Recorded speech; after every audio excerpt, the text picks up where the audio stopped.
எப்பவுமே ஸ்குவாட் போடும்போது பார்பிளோட mid point, so இந்த மிட் பாயிண்ட்க்கு ஸோ உங்களோட கம்ஃபர்ட்டுக்கு நீங்க வந்து ஹேண்ட்ஸ் ஹோல்ட் பண்ணிக்கோங்க.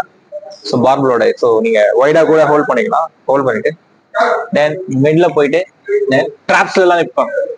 ட்ராப்ஸ்ல லிஃப்ட் பண்ணிட்டு தென் ஸ்டாண்டிங். ஸ்டாண்ட்ஸ் வந்து நீங்க எப்படி நிக்கணும் அப்படின்னு பாத்தீங்கன்னா, ஸோ உங்க வந்து ஷோல்டர் வித்ல நினைக்கும். உங்க லெக் வந்து உங்க ஷோல்டர் வித்ல இருக்கும். ஸோ உங்க லெக் வந்து உங்க ஷோல்டரோட வித்ல இருக்கணும்.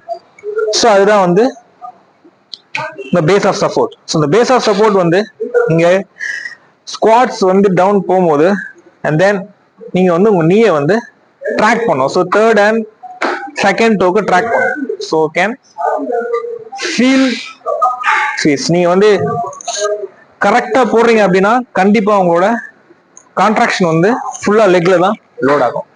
ஸோ நீங்க எவ்வளவு டெப்த் வரைக்கும் போகலாம், கரெக்டா போகலாம். ஸோ நீட் வந்து ட்ராக் பண்ணும். ஸோ இப்படி ட்ராக் பண்ணாதான் உங்களுக்கு வந்து லோடு வந்து குவாட்ரிசெப்ஸ்ல லோட் ஆகும். இல்ல அப்படின்னா லெக் இப்படி போச்சு அப்படின்னா லோடு வந்து நீல டிரான்ஸ்ஃபர் ஆகும். ஸோ நம்மளுக்கு ஃபுல் கான்ட்ராக்ஷன் வரணும் அப்படின்னா track your knees to second and third toes. So இப்படிதான் போகும்.